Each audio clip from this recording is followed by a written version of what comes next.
At night, the couple lay together in their bedroom, wrapped in the quiet intimacy of the moment. Lucia rested her head against Duke Hugo's chest, listening closely to the steady rhythm of his heartbeat. I like listening to his heart, she thought, finding comfort in its sound.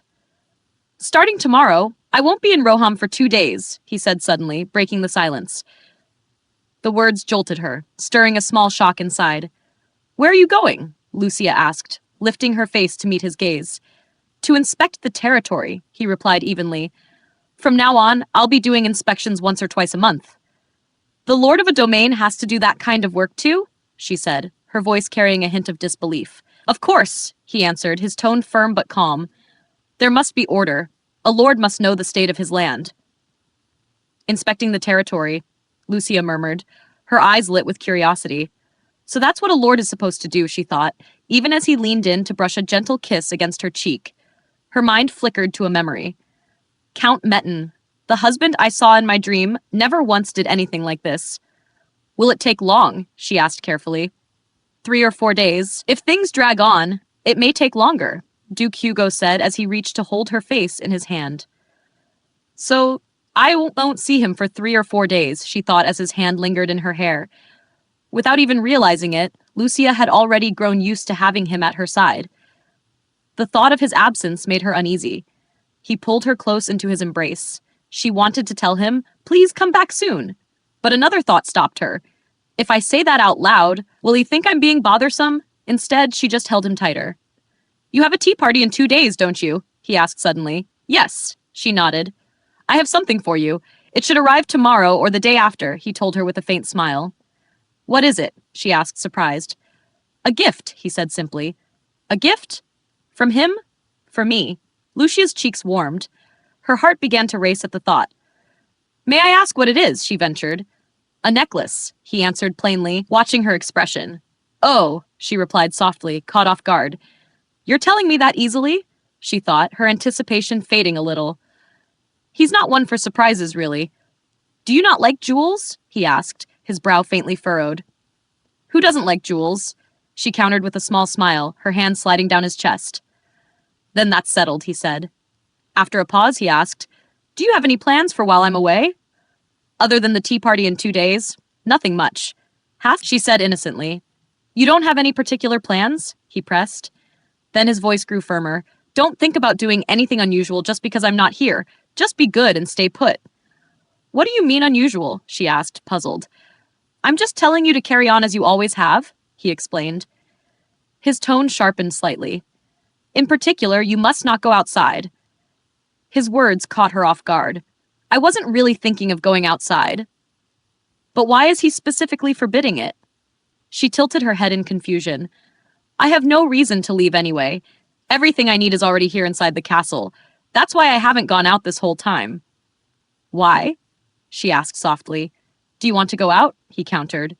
Not really, but still, anything could happen. You should tell me the reason clearly so I can understand, she said, her voice careful but tense. Hugo touched her face again, his expression gentler this time. While I'm gone, I don't want you leaving my territory. While I'm away, you must watch over the castle, as the lady of the house. His words carried both authority and trust. There was a brief silence between them.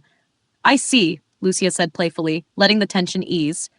Hugo sighed quietly, relief softening his sternness. She accepted it. Do you have any other instructions for me? She asked, smiling. He smirked. I won't be able to see this smile for a few days, he thought as he leaned closer, brushing her cheek. His eyes lingered on her, filled with something unspoken. I'm already worried. Then he kissed her deeply, holding her as if to preserve the moment. The next morning, Dooku's carriage rattled as it rolled away from the castle gates. From a distance, Lord Philip watched its departure. Is he leaving? He thought, eyes narrowing at the sight of the moving carriage. He stepped toward the castle. But before he could get closer, 2 soldiers appeared suddenly, their swords drawn. One pressed cold steel to his neck. There will be trouble if you enter, Lord Philip, the soldier warned. Startled, Philip froze. You're watching me? He asked nervously. We will not restrict you in any other way, so long as you do not enter the castle, the second soldier stated firmly. But why? What is your reason? Philip demanded, his voice edged with frustration. We do not know the reason. We are following orders. The soldier replied without wavering. If you resist, we have the authority to physically restrain you when necessary. With the blade still at his throat, Philip's anger dissolved into reluctant submission. I understand, he said bitterly. He stepped back and turned away from the castle. Still, he paused for a moment, casting a lingering glance at the towering walls. Must I leave again? He wondered, the thought weighing heavily as he walked away. A long time ago, the world was ruled by magic. In that era, there existed a mighty empire that stretched across the globe, its order upheld not by armies or kings, but by the arcane power that filled the very air. At the heart of this empire stood a small group of nobles. They were easily distinguished. Black hair, black eyes, and a presence that set them apart. Though their appearance was human, their power was absolute. Ordinary men and women stood no chance before them. Even if thousands rose together in defiance, not a single noble would fall. The nobles married only among themselves, carefully preserving their bloodline, which was the sole source of their magic. They were merciless by nature, cruel without exception, as though the very act of being born a noble stripped them of all compassion. Thus, they ruled unchallenged, and humanity sank into despair. For a time, it seemed the order of the world was set in stone, and that nothing could ever change it. But then, one day, the earth shifted. In a barren wasteland, far removed from villages and towns, a massive earthquake struck. Since there were no settlements nearby, there was little immediate damage, and people dismissed it as a meaningless tremor. Yet from that moment on, the balance of the world began to collapse. The very magic that filled the atmosphere started to disperse. The tools and artifacts of sorcery, once omnipotent, began to lose their strength and soon turned into nothing more than useless relics. And as the magic of the world faded, so too did the power of the nobles. Without it running through their veins, they were no different from the common humans they had once lorded over. When people discovered this truth, their fear twisted into something else entirely: madness. The oppressed rose with fury, and the hunting of nobles began. Humanity, driven by vengeance, swept across the land like a storm, toppling the rulers who had once seemed immortal. In that chaos, 2 children survived, a brother and a sister. They belonged to House Taran. The Tarans were different, half nobles. Their bloodline was tainted, mixed long ago with human blood, and for that they had been despised by the other nobles. Yet this mixture gave them something unique. When the human blood awakened fully within a Taran, their strength became even more formidable, both mentally and physically, and their black eyes turned a deep blood red. The siblings hid themselves away, waiting patiently for the storms of vengeance to pass, determined to preserve their family name. They did not have to wait long.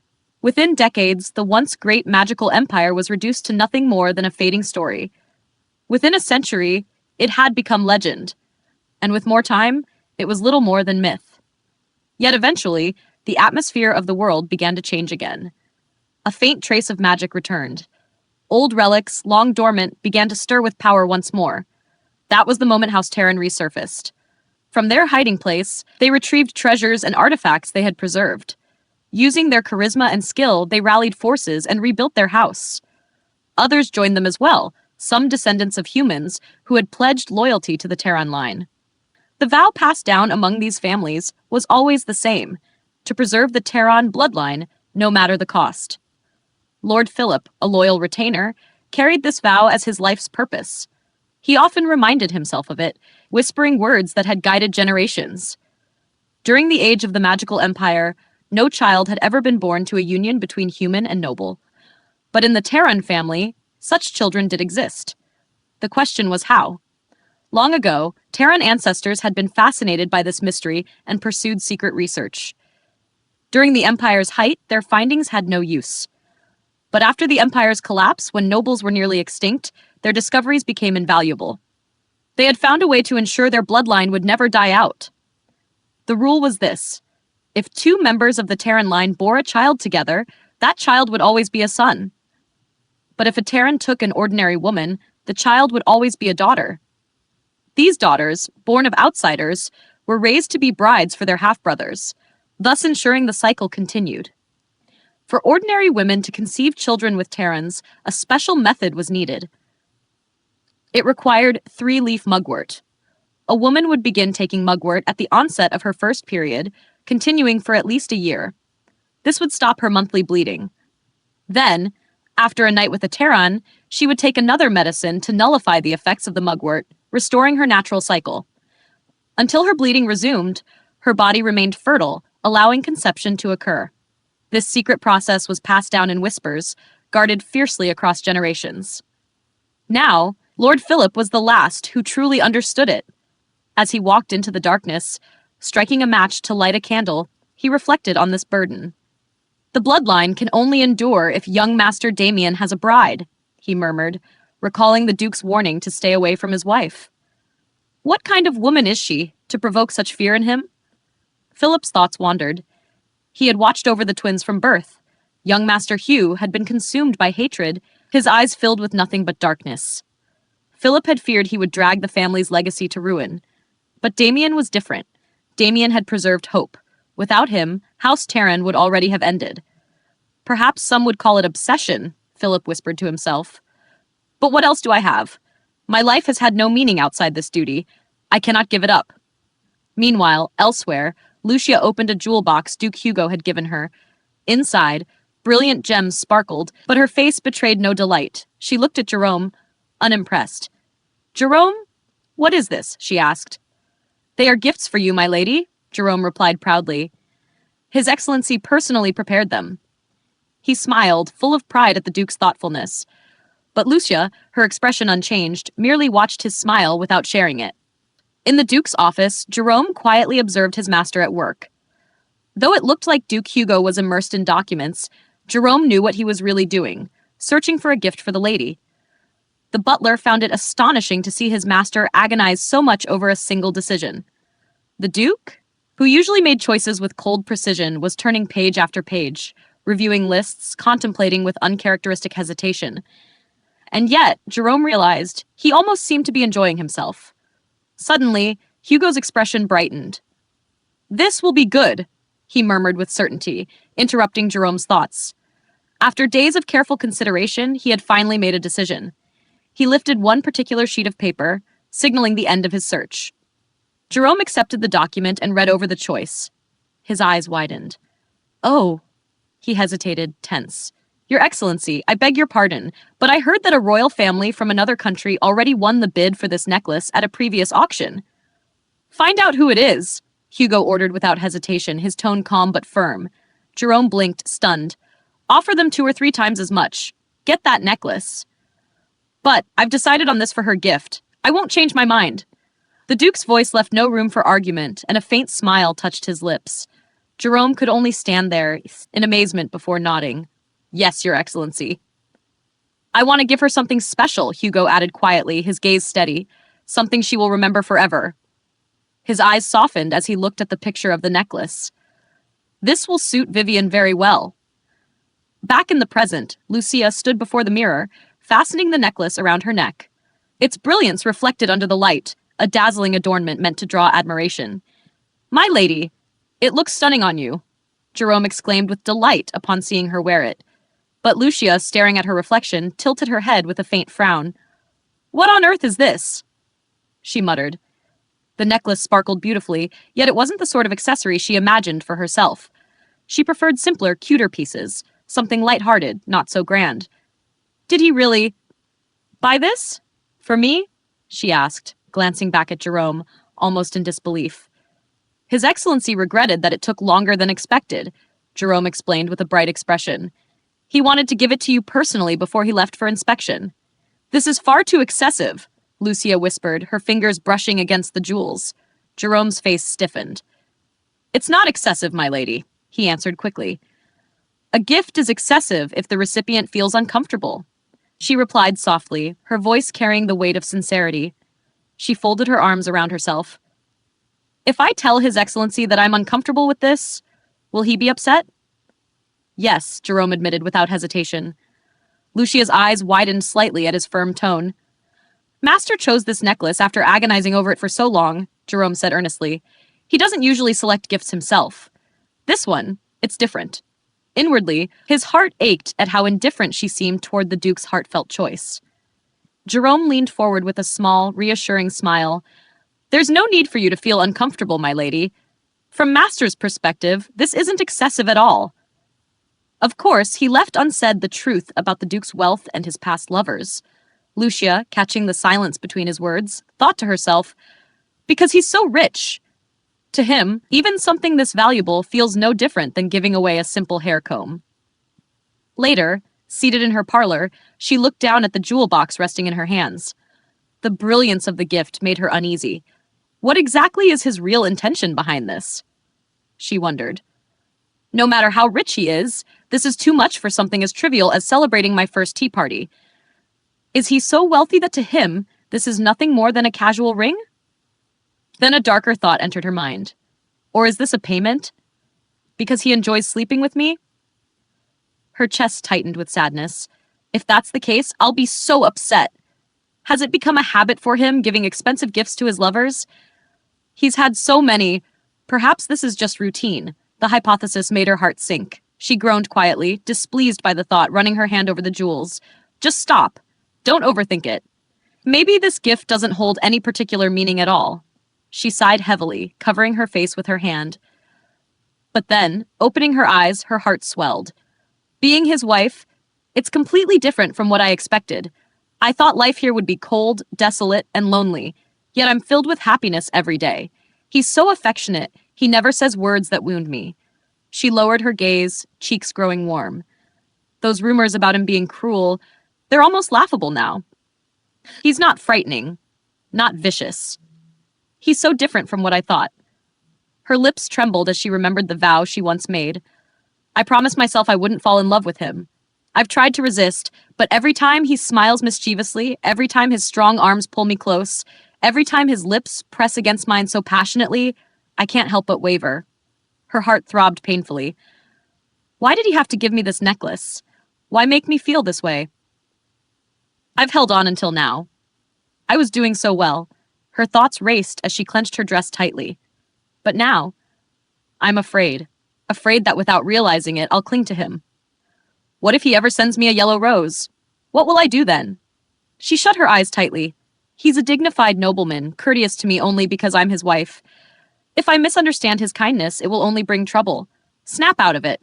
You've been fine until now. Don't let yourself be swayed. As long as I don't fall in love with him, we can continue like this. But deep down, her heart trembled. I was fine until now. I really was. The necklace weighed heavily on her spirit. In the end, she could not bring herself to wear it at any formal occasion. Her shaken heart, along with the necklace itself, she locked away, deep inside that dazzling box. Lucia's second tea party had come to a close. Please invite me again next time, one lady said warmly. I had a truly wonderful time, Your Grace, another added. With a graceful smile, Lucia bid them farewell. Well then, until next time. As the guests departed, she stood in silence for a moment, watching their retreating figures. A sigh of relief slipped from her lips. What a relief. Everyone left looking satisfied. That means my second tea party was a success as well, right? She tried to relax her shoulders, still a little tense, but undeniably proud. Just then, the sound of footsteps drew her attention. Turning toward it, she froze in surprise at the sight of a lady approaching. The woman's appearance was dazzling, elegant, and unfamiliar. Who is she? Why didn't she leave with the others? Lucia wondered, slightly on edge. I'm Kate Milton. I introduced myself earlier, didn't I? The young woman said brightly, introducing herself once more as the daughter of House Milton. I've heard a lot about you from my great-aunt. Oh, Lucia exclaimed as realization struck. I remember now. Countess Corzin. Madame Michelle spoke of you often. She boasted about her niece, saying you would surely become a wonderful friend to me. She clasped her hands together in excitement. My great-aunt said that? Kate blinked, clearly stunned. Unbelievable. The moment she sees me, she just raises her eyebrows like this. Kate mimicked her aunt's stern look, making Lucia stifle a laugh. She probably does that because she adores you, Lucia assured warmly. It seemed to me that she was very proud of you, Lady Kate. Kate was taken aback by the sincerity of the response. To me, she always says things like, I don't know if she'll tolerate a troublemaker like you, but if she does wish to be your friend, you should be very grateful and bow down to her. That's what she told me. Kate trailed off, her expression conflicted. Lucia couldn't help it. She burst into laughter. Kate, a little embarrassed, extended her hand forward. Call me Kate, she said with boldness. Lucia blinked at the gesture. How bold. I've never seen a noble lady offer a handshake before. Kate, realizing her mistake, quickly blushed and pulled her hand back. Oh dear, please excuse my rudeness. It's a habit of mine. Even though my great-aunt scolds me about it constantly, I just can't seem to fix it. She gave an awkward smile. Lucia giggled softly, then lifted her own hand in return. It's fine, she said, puzzling Kate for a moment. She remembered what Countess Corzin had said about the girl. Cheerful, honest, and dazzling with light. When Kate reached out again, they finally clasped hands, smiling genuinely. You can call me by my first name, too. V. Lucia stopped herself. Vivian. It still doesn't feel like my name. Is it really all right for a friend to call me that? It feels like I'd be hiding my true self from the very beginning. She smiled instead. Lucia? Call me Lucia. It's my childhood name. She laughed gently, and their hands tightened in a friendly shake. Later that evening, Jerome appeared to inform her that dinner was ready. I'll be right there, she replied. As she turned, her mind lingered on the memory of Kate. She's my first friend who's close to my age. Too bad we had to part ways so soon, but surely I'll see her again later. I'll invite her to my next tea party for certain. Next time we can talk for much longer. Her thoughts carried her as she watched the sunset. Some days later, Lucia was absorbed in a book when a handmaiden interrupted. My lady, Lady Kate Milton is here to visit, the maid said with a bow. Lucia's face flushed. Kate? She stood abruptly. Where is she? She is in the parlor on the first floor, came the reply. Lucia's heart raced. I didn't think I'd get to see her again so soon. Puzzled yet excited, she hurried down the hall and swung the door open. There was Kate, holding a teacup. Lucia, she exclaimed, her face lighting up. The castle of Roham is so vast. I already drank 2 cups of tea while waiting for you. Of course, I drank them rather quickly because they were so delicious, but... Kate, Lucia interrupted softly with a radiant smile. Kate blinked, silenced by the warmth in her friend's voice. I was worried about when we'd meet again, Lucia thought as she approached. From then on, Kate began visiting Roham frequently, and in no time at all, the 2 young women grew into close friends. Lucia's voice trembled between breaths, her pleas slipping out in broken whispers. Please, stop, wait, please, she said amidst her moans. Duke Hugo looked down at her, her exhausted body resting against his chest, both of them damp with sweat. You want to stop? He asked, his voice deep, unreadable. You're so mean, she replied softly, her eyes glistening with tears as she lifted herself from his chest. Before she could catch her breath, Hugo's thoughts turned inward, and instead of relenting, he moved faster, his rhythm deepening. Ah, Hugh, wait, ah! Lucia cried out, her voice faltering as more sounds slipped past her lips. Her body twitched, flushed red from the intensity, while Hugo faintly smiled at her reactions. Dizzy, her eyes blurred with tears, she slumped against his shoulder. Careful, he murmured, holding her steady before pressing his lips against hers. The kiss sent another tremble through her, and she raised her head slightly, responding this time, kissing him back with growing fervor. His hand slid gently through her hair before tracing down toward her ear, his fingers circling her earlobe. She flinched at the sensation as they continued their kiss, her body reacting instinctively. Watching her closely, Hugo's eyes sharpened with a quiet intention. In one sudden motion, he shifted her, lifting her lightly, then turning her, laying her back against the bed as he leaned over her. Lucia blinked, startled, staring up at him with innocent, frightened eyes. She stammered, unable to fully say his name. Closing her eyes tightly, she begged, Don't move so suddenly. Sorry, he admitted, blushing faintly. I just can't hold back right now. Her heart leapt at his words, making her blush harder. You said that would be the last time, she exclaimed in a mix of fear and embarrassment. Why again? She thought desperately. Let's do it just one more time. This will really be the last time, okay?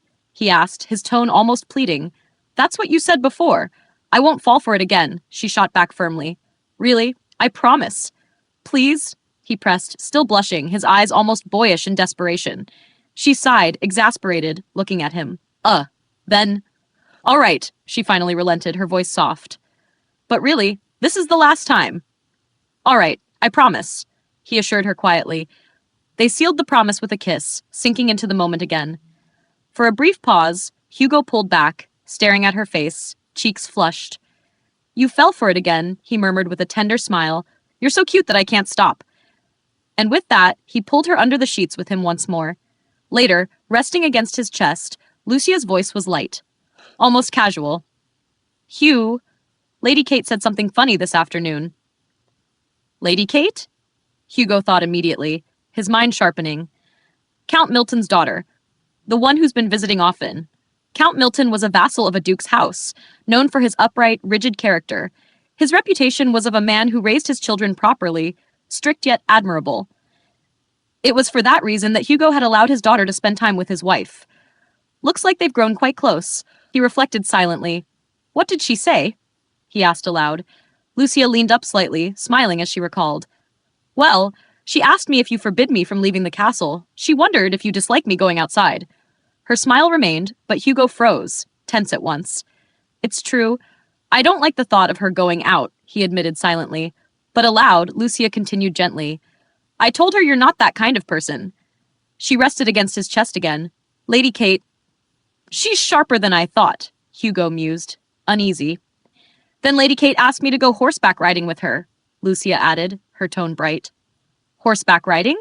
Hugo repeated instantly, his brow furrowing. "She said it's fun, and good exercise. May I learn how to ride?" she asked, her eyes lighting up at the thought. She remembered Kate's words clearly.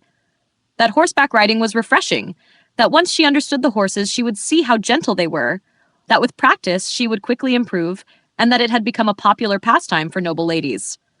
"It will be dangerous," Hugo said flatly. "She said it's not that dangerous, and that many ladies ride horses these days," Lucia replied firmly, watching him closely. His worry deepened as he observed her.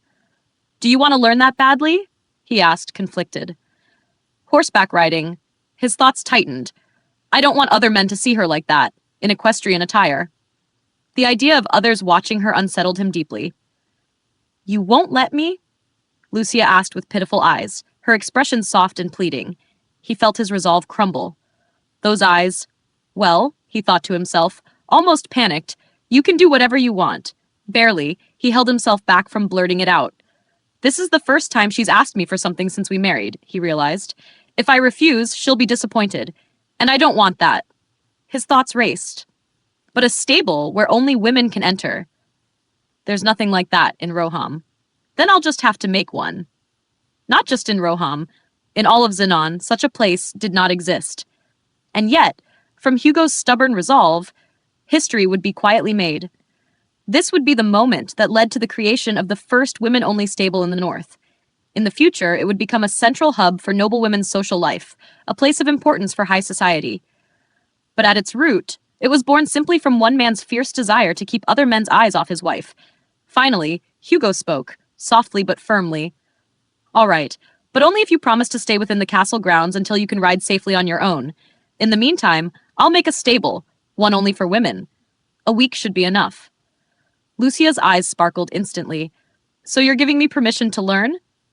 "Yes," he told her, careful in his tone. "Be careful not to get hurt." "I'll find her a female instructor," he thought silently. "Thank you," Lucia said joyfully, hugging him tightly. "I'll be careful." She almost bounced with happiness, clinging to him warmly. "I knew it. Of course, you wouldn't forbid me from going outside. Gosh, Kate is so silly. Hugh isn't like that," she thought, smiling to herself. Her mind drifted briefly back to her earlier conversation with Kate Milton. "Lucia," Kate had asked gently, concern in her voice, "you're not forbidden from going outside, are you? Does His Excellency dislike it when you leave? You're always inside the castle." Lucia had reassured her then with a smile. "He's not like that. I've just never asked to go anywhere. I hold tea parties occasionally, and you come visit me often, don't you?" Now, in the present, she tightened her embrace around Hugo, resting her cheek against him warmly. Hugo's arms enclosed her protectively, his thoughts heavy with affection and worry both. "Vivian, what am I going to do with you?" The story begins with Kate marveling at Lucia's progress in horse riding. "You're really amazing, Lucia. I can't believe you're already so good at riding. When did you improve so much?" "When the women-only equestrian center opens tomorrow, you'll be flying around on your horse," Kate exclaims. Lucia laughs at her enthusiasm. Goodness, Kate. But Kate presses on. I'm being serious. I don't even remember how I managed to mount a horse in the beginning. Or maybe I don't want to remember, she says with a little embarrassment, rubbing her forehead. I'm sure you were great at it, Lucia reassures her. You overestimate me, Lucia, Kate replies softly, though she admits, then again, I do think I've improved compared to a few years ago. That's probably thanks to this guy, Lucia says warmly, referring to her horse. She strokes him fondly. What a gentle horse. He follows my clumsy orders so well. The horse snorts happily under her touch. Kate admires the animal. You really do have a nice horse. Lucia tilts her head curiously. Do you have an eye for horses, Kate? Kate shakes her head quickly. No, it's nothing like that. Anyone could look at him and tell he's handsome, with that glossy coat, she admits with a small laugh. It really suits you, Lucia, Kate adds sincerely. Oh my, thank you, Kate, Lucia replies, smiling as she pats her horse again. The horse wasn't chosen at random. It was Duke Taran who picked him for her, a mount well suited for someone like her. Kate recognizes that and chuckles inwardly. Of course. It's a good horse. Lucia seems happy, but at the same time, something about the timing feels strange to her. The world's first, never-before-seen equestrian center, and it just happens to open right when we started horse riding lessons. Could it be? Kate wonders silently, her suspicion briefly taking her away from the conversation. Meanwhile, Lucia politely addresses a butler. I'll be in your care. Yes, madam, the butler replies with a respectful bow. Kate, Lucia calls, pulling her friend out of her thoughts. Kate startles. Oh, yes? You'll have lunch with us, right? Lucia invites warmly. Maybe I'm overthinking things, Kate thinks. She masks it with a sheepish grin. I'm super excited for the food, she says brightly. That evening, Lucia lies beside Duke Hugo, speaking softly. Hugh, I heard there's an incredibly large lake to the east of Roham. Yes, it's big, he replies evenly. Do you want to see it? He wonders whether he should make time to take her there himself. I heard it's boating season, she continues, sitting up with excitement. Apparently a lot of nobles own small boats. Do you have one? No, he says simply. Lucia is surprised. Duke Hugo had never gone boating. In fact, he never considered such activities worth his time. In his mind, it was a frivolous pastime for nobles with nothing better to do. Yet as he watches Lucia's eager face, another thought stirs. I should buy a boat. Then may I accept Lady Kate's invitation? Lucia asks carefully, her sparkling eyes fixed on him. His expression hardens. So it's about Count Milton's daughter again, he thinks. That would be dangerous, he tells her firmly. Lucia shakes her head. But they've never had a boating accident before. Lady Kate assured me the Milton family's boats are safe and durable, she says earnestly. Her eyes shine so brightly that he falls silent. When are you planning on going? He finally asks. In 4 days, she replies with a smile. The very next day at the Milton estate, Kate is summoned by her father, Count Milton. Did you call for me, father? She asks politely. Yes, Kate, we've received a letter from the palace. I think you should take a look at it, he says, looking a little uneasy as he hands her the sealed paper. Me? She asks, puzzled, before opening it. As her eyes scan the contents, her expression changes. What is this about? The letter details a cultural inspection. The meaning isn't clear to her. A cultural inspection? What does that even mean? Who knows? Count Milton replies with a sigh. Not even I am aware of His Majesty's intentions. But I believe the conclusion is that he wants to regulate activities on the lake. It won't be much different from before. However, there will now be a designated day when only women are permitted to enter the lake. He almost chuckles. Personally, I think it's a good idea. Any parent with a daughter would agree. When did you say you were going boating again? He asks. In 4 days, Kate answers faintly. Then the regulation will begin in 4 days as well. It shouldn't interfere with your plans, but I'm letting you know just in case. His eyes narrow suddenly. You weren't planning to spend time with men, were you? No, Kate exclaims, shocked by his suspicion. Once outside, she closes the door behind her and leans against it, her thoughts racing. What is this? I'm supposed to go boating with Lucia in 4 days, and the new regulation also begins in 4 days. That can't be coincidence. Could it be?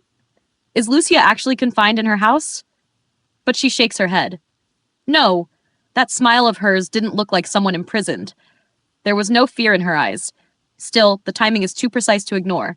A slow smirk spreads across Kate's face. This is turning out to be rather interesting. So that's how it is. From that moment, she begins hatching a plan. Not long after, Kate eagerly shares her discovery with Lucia. Did you know? She tells her, eyes glowing with excitement. Lucia passes the news on to Duke Hugo, who once again finds himself hearing Lady Kate's name. Lady Kate again? He thinks irritably. From then on, a pattern forms. Kate brings Lucia stories, which Lucia in turn shares with her husband. Again and again, it unsettles him. Did you hear? Kate told me that. Lucia would say, Hugh, Lady Kate told me. Hugh, Lady Kate came by today. Every mention makes the Duke twitch, his patience thinning. One day, Lucia brings up something new. There's a recreational activity called a fox hunt. People gather their foxes and set them to chase. I don't have a fox, but I'd like to go and watch. Her smile is innocent, hopeful. You might run into dangerous wild animals in the forest, Hugo warns sternly. There's a small forest near the lake, Lucia explains. Kate said there aren't any dangerous animals there. The largest predator is just the fox. I can guess the place she means, the Duke thinks. That small forest. It's possible to secure the perimeter, but I'll need to be sure it's safe if only women are present. Lucia looks at him expectantly. Can I go? Her eyes shine, almost pleading. The Duke looks at her quietly, sadness flickering in his expression. Finally, he relents. Go ahead. Lucia beams with joy. Thank you, she exclaims, leaping into his arms with a hug. Hugo squeezes her tightly, but his thoughts darken. Again, it's that woman. That wretched Lady Kate Milton, he screams inwardly. Lying side by side, Duke Hugo found himself watching his wife. Every time he turned his head, she looked back at him with a smile, and that simple gesture carried a comfort he had never known before. As they rested together, he asked, What must you go for to congratulate her on her birthday? Lucia's reply was gentle but clear. Rather than having to congratulate her, it's more like I want to go visit my friend. Her eyes sparkled with that familiar innocence, her expression disarmingly sweet. He knew this look. This was how she always managed to get her way. As her cheeks warmed with a soft blush, he thought wryly that compared to some of her past requests, attending a birthday party seemed mild enough. With a resigned sigh, he told her, You may go. But Lucia wasn't done. By the way, she's going to have a pajama party after the banquet. May I have permission to spend the night? She asked carefully, her gaze steady on his as he blinked, taken aback. Of course. Kate Milton again. There was no way this request was ever going to be so simple, he realized, feeling irritation bubble inside him. You're a married woman, yet you still want to sleep in someone else's home, he said, eyes meeting hers. Lucia faltered. Oh, yes, I suppose you're right. I'll come back after the main party. Her voice dropped into quiet sadness, and Duke Hugo flinched at the sudden change in her tone. She gave up so easily, never pressing him twice. Inwardly, he reflected on her nature. Vivian, his wife, had never once asked for a gift. She never defended herself, nor did she badmouth anyone. And while those traits might have been seen as virtues, they troubled him. He almost wished she would demand jewels or treasures, anything at all. Even the necklace he had given her remained unworn, because she thought it too precious. Moved by her sorrow, he finally relented. I'll send the carriage. Return in the morning. Her face lit up instantly, eyes glowing with joy. I will. You're really giving me permission, right? She asked, leaning toward him.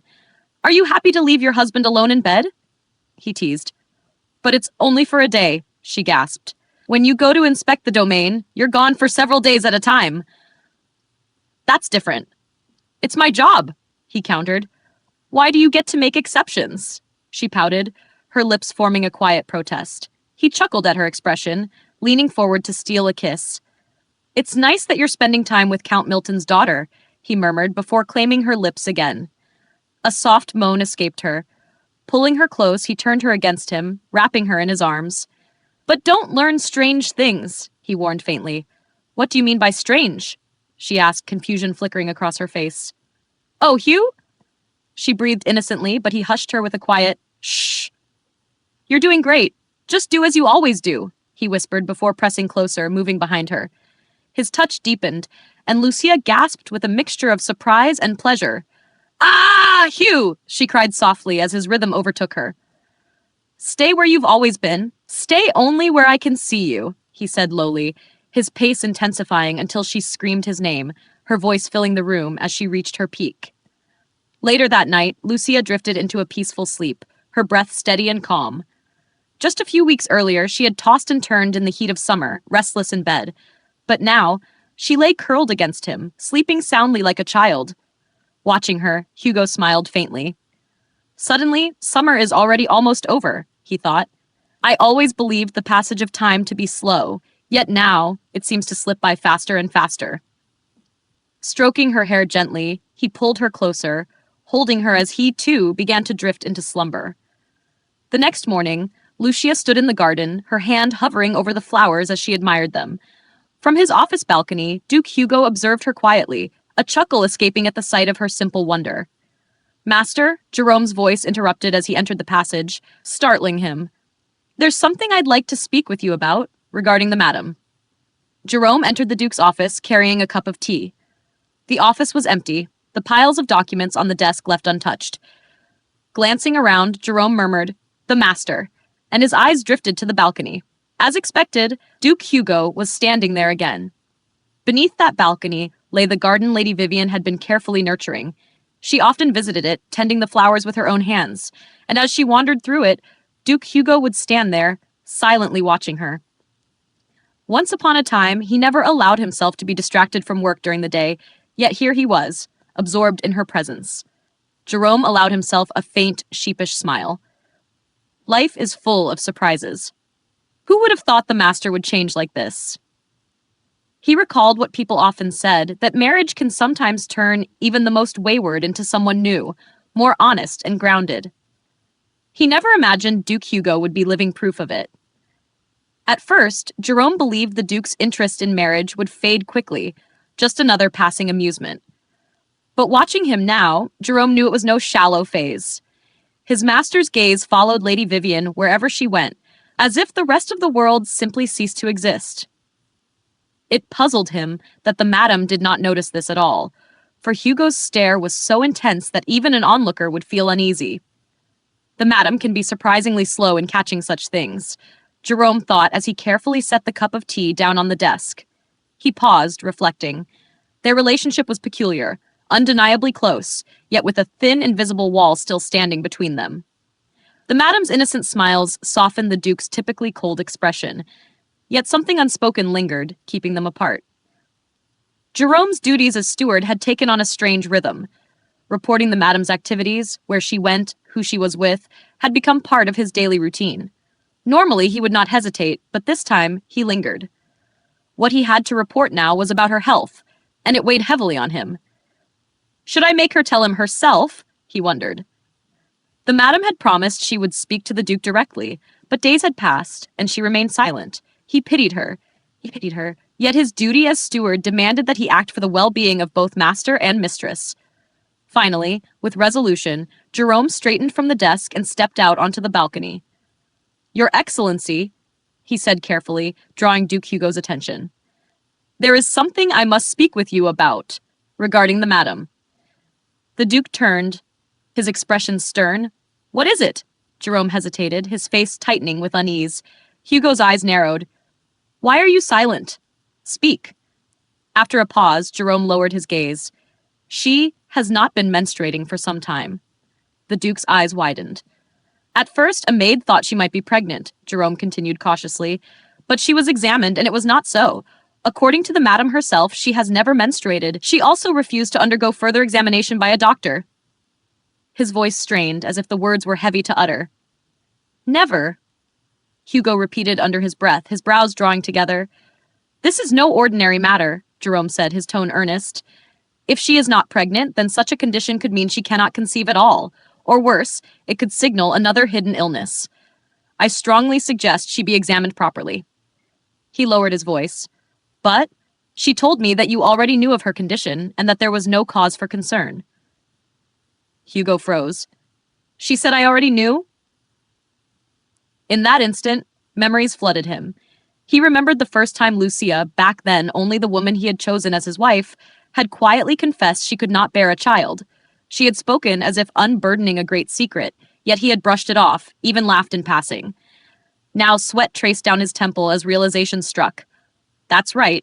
She did tell me. She said it outright, that she could not get pregnant. And I dismissed it so easily. His chest tightened, his mind growing numb as if he had been struck.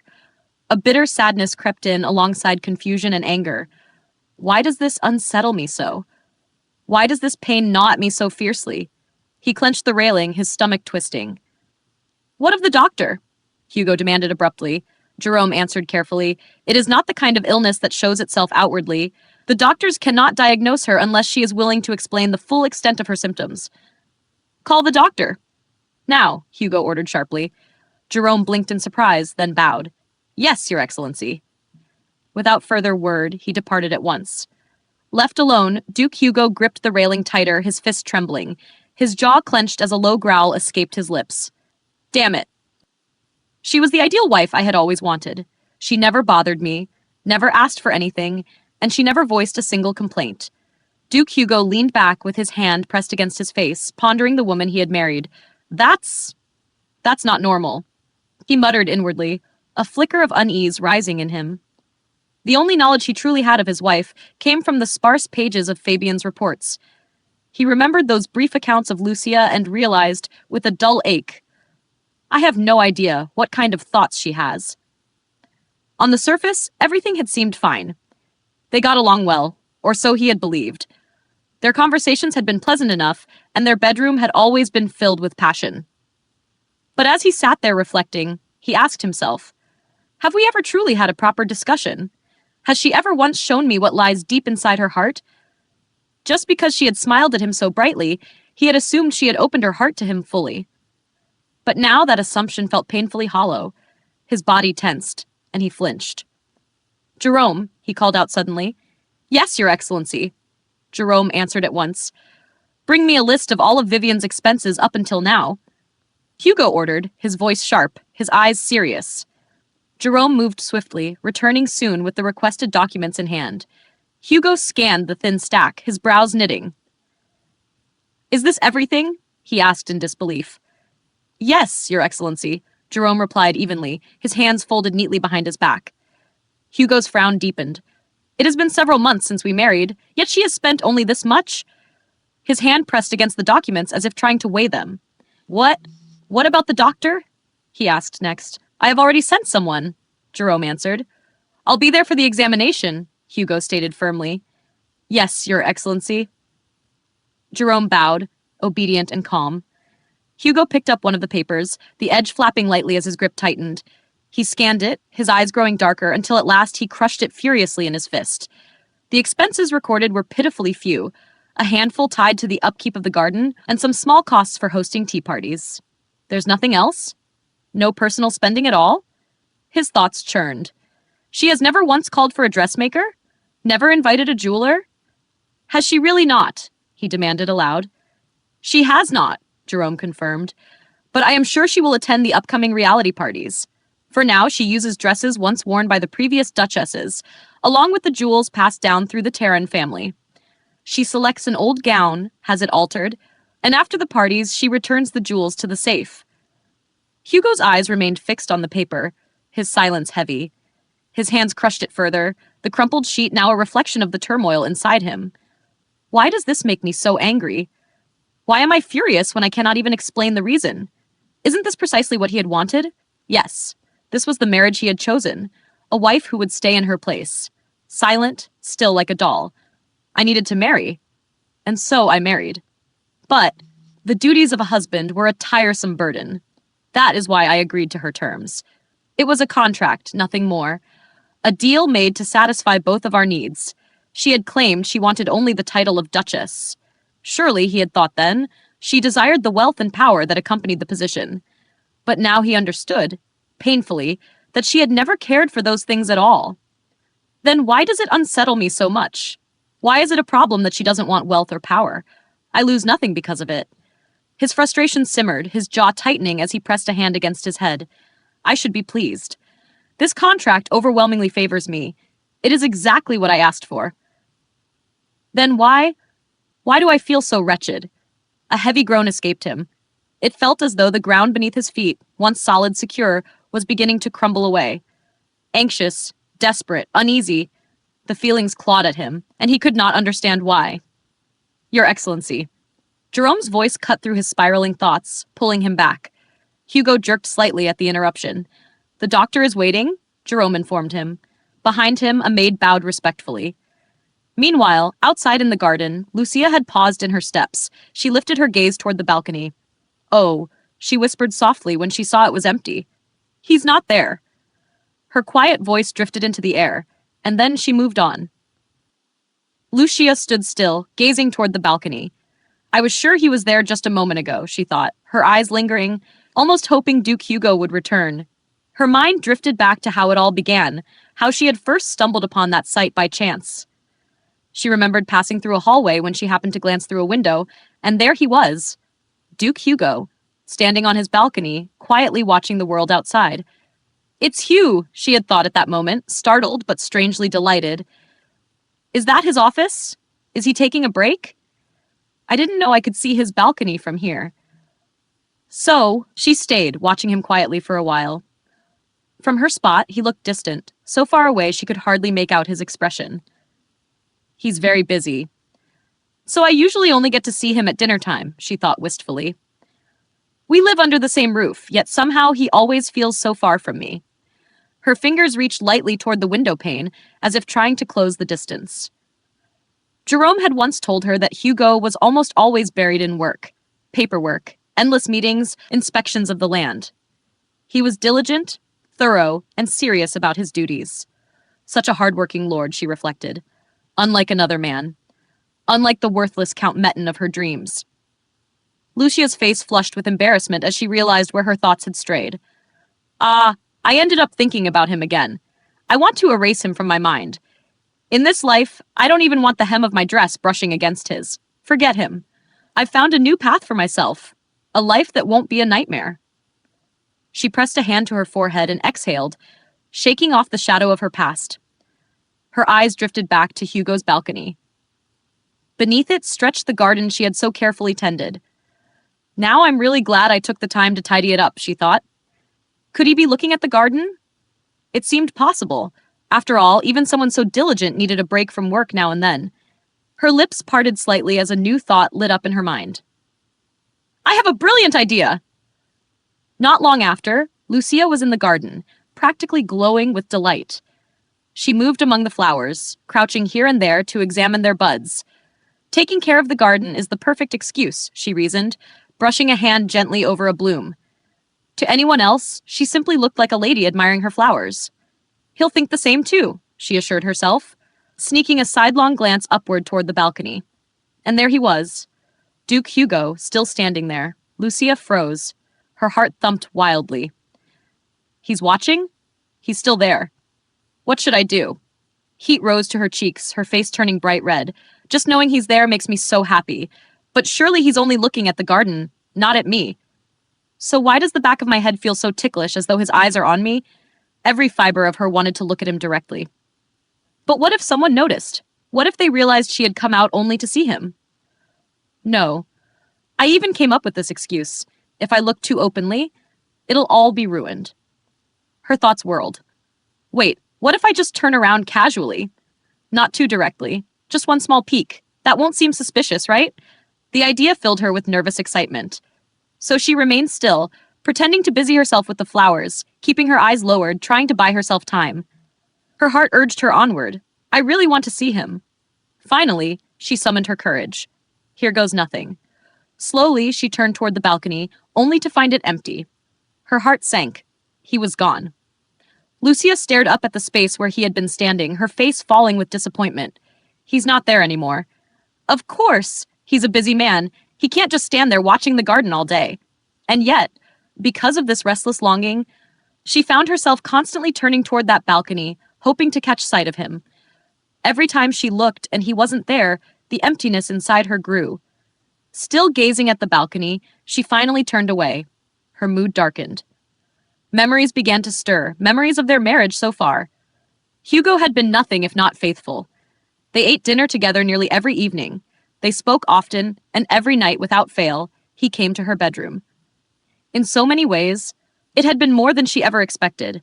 And yet, Lucia pressed her hands to her face, guilt rising in her chest. I know I'm selfish for wanting more than this. I know it.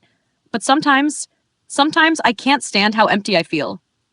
Madam, a handmaiden's voice called softly. Lucia turned slowly to meet her gaze. The maid bowed respectfully. He asked me to bring you to him. Lucia stiffened slightly. Who? She asked, though deep inside she already knew. In Roham, there was only one person who could summon her this way.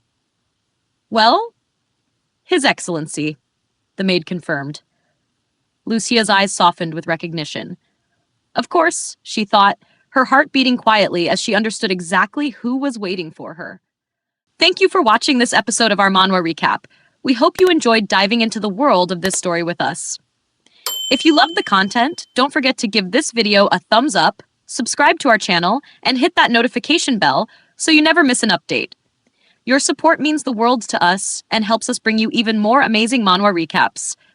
See you in the next episode.